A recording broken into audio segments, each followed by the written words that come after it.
हजारों की संख्या में युवा मौजूद थे। मुझे बताइए ना, उसमें से किसको फर्क पड़ता है भैया 15 साल पहले का बिहार कैसा था? आप में से भी अधिकांश लोग उस आयु वर्ग के हैं जो 25, 30, 35, 40। नहीं फर्क पड़ता भैया हम लोगों की 15 साल पहले का बिहार कैसा था। हम आपसे जानना चाहते हैं कि 15 साल से आप मुख्यमंत्री हैं नीतीश कुमार जी, आप बताइए कि आज का बिहार कैसा है। नीति आयोग बोलती है कि आप फिसड्डी हैं। तमाम रिपोर्ट, सरकारी हो, प्राइवेट एजेंसीज की हो, तमाम रिपोर्ट्स बोलती हैं कि अपराध में प्रथम श्रेणी पर बिहार है। जब बिहार की शिक्षा, स्वास्थ्य की लचर व्यवस्था की बात की जाती है तो प्रथम श्रेणी पर बिहार रहता है। अपराध में प्रथम श्रेणी पर रहता है, भ्रष्टाचार में प्रथम श्रेणी पर रहता है। भैया शर्म आती है हम लोग को, शर्म आती है हम लोगों की मुख्यमंत्री आप 15 साल से हैं और 15 साल से आज तक बिहार में आपने कोई कारखाना नहीं खोल पाए। एक सुई का कारखाना बताइए हमारे मुख्यमंत्री नीतीश कुमार जी ने कभी खोल के दिया? बल्कि जितने चालू मिल थे उनको बंद करने का काम हमारे मुख्यमंत्री ने कराया। चीनी मिल हो, पेपर मिल हो, विभिन्न जिलों में चले जाइए और बोलते हैं कि भैया भूगोल ऐसा है कि बिहार में हम रोजगार नहीं ला सकते। क्यों? जितने रिक्त पड़े पद हैं वो मुख्यमंत्री उसको भरने का काम नहीं करते। क्यों? जितनी बंद मिलें पड़ी हैं आप उसको चालू करने का काम नहीं करते। अगर आपसे चालू नहीं होता तो यंग ब्रेन्स बहुत है मुख्यमंत्री जी बिहार में। बनाइए एक टीम, वाइबल प्रोजेक्ट आपको तैयार करके देंगे वो लोग कि भैया कैसे बंद पड़ी मिलों को चालू करवा कर उसको एक वाइबल प्रोजेक्ट बनाया जा सकता है। क्यों नहीं आज तक आपने निवेशकों को बिहार में बुलाया? क्यों नहीं उनसे आपने यहां पर निवेश करवाया, इन्वेस्ट कराया? क्यों नहीं आपने बिहार में टूरिज्म को प्रमोट कर बिहार में राजस्व बढ़ाने का आपने प्रयास किया? आप कर क्या रहे हैं मुख्यमंत्री नीतीश कुमार जी? मुझे बताइए ना, बिहारियों पर गोली चलवाने के अलावा, बिहारियों को जहरीली शराब पिलवाने के अलावा। पिलवाने शब्द का मैं इस्तेमाल कर रहा हूं क्योंकि ये शासन प्रशासन की संरक्षण में ये शराब पिलवाई जा रही है। बिहारियों को आज की तारीख में नशे का आदी बनाया जा रहा है भैया। ड्रग्स सप्लाई हो रही है बिहार में। युवा पीढ़ी को बर्बाद करने के मिशन पे निकले हमारे मुख्यमंत्री नीतीश कुमार। एक पूरी पीढ़ी मुख्यमंत्री नीतीश कुमार ने बर्बाद कर दी, हाशिए पे लाके खड़ी कर दी। जो पिछले 15 साल पहले, जो पहले फर्स्ट टाइम का जो वोटर होगा, जो 18 साल का हुआ होगा, 15 साल पहले 2005 की बात कर रहा हूं, जिन्होंने पहली बार मुख्यमंत्री नीतीश कुमार को वोट किया होगा, वो पूरी पीढ़ी मुख्यमंत्री ने बर्बाद कर दी। सिर्फ झूठे वादे, झूठे सपने दिखाकर। उन लोगों से पूछिए जिनकी उम्र समाप्त होती जा रही है भैया और वो अभी भी भर्ती का इंतजार कर रहे हैं। बार बार बार बार बार बार नियम कायदे कानून आप बदलते रहते हैं। विज्ञापन में कुछ छापते, एसटीटी के छात्र किस बात का हंगामा कर रहे हैं? सुनता है कोई इनके यहां? सुनता है कोई मुख्यमंत्री को के यहां? भाई एसटीटी के छात्र इतने समय से बार बार धरना प्रदर्शन पे बैठे हैं कि भैया विज्ञापन क्या था देखिए, भर्ती के नियमों में बदलाव क्यों किया जा रहा है, क्यों कानून के साथ छेड़छाड़ किया जा रहा है। ना आप भर्ती करवाएंगे, ना आप नए रोजगार के अवसर आप पैदा करेंगे और युवा पीढ़ी को आप सड़क पर आप मरने के लिए आप छोड़ देंगे। और यही युवा जब आपसे अपने हक अधिकारों की मांग करने के लिए जब सड़क पर उतरता है तो आप उस पर लाठियां चलाते हैं। कल मेरे कार्यकर्ताओं का क्या दोष था मुझे बताएं, क्या दोष था मेरे कार्यकर्ताओं का? इस बात का जवाब चाहिए मुझे मुख्यमंत्री नीतीश कुमार से। क्यों मेरे कार्यकर्ताओं पे इस बर्बरता से लाठियां चलाई गई? तस्वीरें आप देखिए।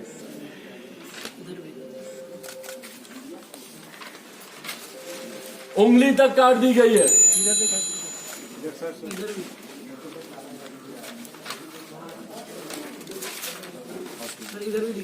हमारे राष्ट्रीय अध्यक्ष युवा प्रकोष्ठ के प्रणव, उनकी रीढ़ की हड्डी में फ्रैक्चर दे दिया गया है। वो व्यक्ति चलने के काबिल नहीं रहा।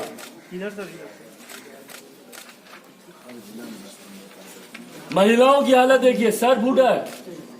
ये वीडियो भी आप लोगों के पास है जब उनके सर पे चोट लगी थी, पट्टी बांधी जा रही थी उनके सर पर। एक महिला के गाल पे इतनी जोर से आपने मारा कि गाल इतना सूज गया। भाई क्या दोष था मेरे कार्यकर्ताओं का, बताए ना मुझे। क्यों? क्योंकि वो अपने अधिकार की मांग कर रहे थे, आपको आपकी गलतियों का एहसास दिला रहे थे। भाई सबसे पहले तो मैं धन्यवाद दूंगा आप सबका, क्या हिम्मत दिखाई है आप लोगों ने। और यही सच्ची पत्रकारिता की पहचान है और इस पहचान को कृपा करके आप लोग बनाए रखें। कल बिना लाठी डंडों का डर भय के आप लोग बीच मैदान में कूदे ताकि सही तस्वीरें जनता के सामने आए। मैं महिला पत्रकारों का मैं धन्यवाद करूंगा भाई, जिस हिम्मत के साथ, जिस साहस के साथ निरंतरता से डट के खड़ी रही हैं। आप लोग डट के खड़े रहे अपने कैमरे की परवाह किए बिना। आप लोगों के ऊपर भी संभवतः कितनी लाठियां चली होंगी, आंसू गैस आपकी आंख में, नाक में, गले में। मैंने वॉइस चोक होती हुई देखी है जब लाइव रिपोर्टिंग आप लोग कर रहे थे। मैं दिल से हाथ जोड़कर आप सबका धन्यवाद करूंगा, क्योंकि ये सही तस्वीर जनता के बीच जानी चाहिए, जरूरी है, ताकि मुख्यमंत्री नीतीश कुमार जी का असली और घिनौना चेहरा जनता के सामने आए। मैं सही में मैं पूछना चाहता हूं, जब हम लोग शांतिपूर्वक जब हम लोग मार्च कर रहे थे, हम लोग जेपी गोलंबर से लेकर डाक बंगला चौक तक हम लोग शांतिपूर्वक तरीके से हम लोग आए। और मुझे नहीं पता तथ्य क्या है, सच्चाई क्या है, मैं कोई गलत कमेंट नहीं करना चाहता, पर यह प्रश्न जरूर उठता है कि जब हम लोग जेपी गोलंबर से डाक बंगला चौक तक हम लोग आए, उस रोड के ऊपर उल्टी दिशा में एक बस पार्क करके रखी गई थी। वो बस क्यों पार्क की गई थी भैया, बताएं हमको। और उस बस में से महिलाएं बैठी हुई थी। क्यों? क्या मुख्यमंत्री नीतीश कुमार जी चाहते थे कि कोई ऐसा हुड़दंग हो, कोई ऐसी अप्रिय घटना घटे जिसका हवाला देते हुए वो हमारे कार्यकर्ताओं को दोषी साबित कराए? क्या ये चाहते थे मुख्यमंत्री नीतीश कुमार जी? महिलाओं से भरी हुई बस को उल्टी दिशा में क्यों पार करके रखा गया था, इस बात का जवाब दे मुख्यमंत्री नीतीश कुमार। कौन सी बस थी वो? टूरिस्ट बस थी तो उल्टी दिशा में क्यों थी? प्रशासन की बस थी तो भी उल्टी दिशा में महिलाओं के साथ वो बस क्यों पार्क थी? और मैं धन्यवाद दूंगा अपने कार्यकर्ताओं का। मेरी ताकत है, मेरी रीढ़ की हड्डी है ये। जितना मैं इनका धन्यवाद करूं, जितनी मैं इनकी तारीफ करूं, उतनी कम है।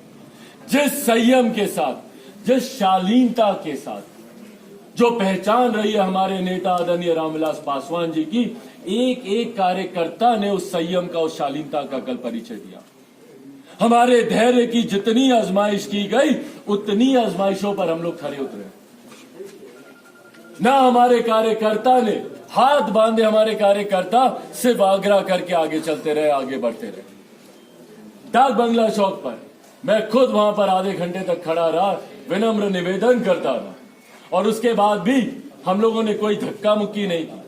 आराम से हम लोग बैरिकेड से उतरते हुए, हाथ जोड़ते हुए हम लोग आगे बढ़ते रहे। उसी तरीके से डाक बंगला चौक से आईटी गोलंबर तक हम लोग शांतिपूर्वक तरीके से हम लोग चल रहे थे। आईटी गोलंबर पर वो साजिश आप लोगों ने देखी जो हम लोग से की गई। कल मैंने कुछ अपने पत्रकार साथियों से उनको मैसेज कर मैंने आग्रह किया कि भैया वो वीडियो प्लीज आप मुझे भी भेज दें। साजिश के तहत मैं अगली पंक्ति में जब चल रहा था, मुझसे बतियाते हुए कुछ पुलिसकर्मी और मीठी मीठी बातें करते हुए, बहरहाल मैं पुनः दोहराऊंगा, मैं उनको दोष नहीं देता, ऊपर से इंस्ट्रक्शन, मीठी मीठी बातें करते हुए मुझे, मेरी फर्स्ट लेयर के जितने भी हमारे कार्यकर्ता साथी थे, उनको बतियाते हुए आगे गोलंबर के पास तक लेकर, और जहां पे रास्ता खत्म होता है वहीं पर घेर कर अपराधियों की तरह उनके ऊपर लाठियां बरसाने लगे। वो तो शुक्र कीजिए कि कहां से भगवान ने मुझे बुद्धि दिया, मुझे इस बात का एहसास हुआ कि मेरे पीछे की भीड़ जो चल रही थी उसमें कहीं ना कहीं एक डिस्टेंस आया, और जब मैंने पीछे मुड़कर देखा तो जिस बर्बरता के साथ सैकड़ों की संख्या में पुलिसकर्मी बिना देखे हुए कि भैया डंडा सर पर जा रहा है, कमर पर जा रहा है, हाथ पर जा रहा है, आंख पर जा रहा है, अंधाधुन मारे जा रहे हैं। एक एक कार्यकर्ता को तीन तीन पुलिसकर्मी ने घेर घेर कर, लिपेट लिपेट कर मारा। वो तो जब मैं वापस दौड़ कर गया तब जाकर वो लोग शांत हुए, और उसके बाद जब जेपी गोलंबर से हम लोग आगे बढ़े हड़ताली मोड़ तक, तो म्यूजियम के पास हम लोग चल रहे हैं भैया शांति तरीके से। और अब तो ये वो रास्ता आ गया है बेली रोड का, जो कि चौड़ा रास्ता है। पीछे तो डाक बंगला तक फिर भी थोड़ा सा संकरा रास्ता था, आपको ज्यादा तकलीफ हो रही थी, तो चौड़ा रास्ता है, भीड़ भी आराम से चल रही थी, कोई हंगामा नहीं हो रहा था।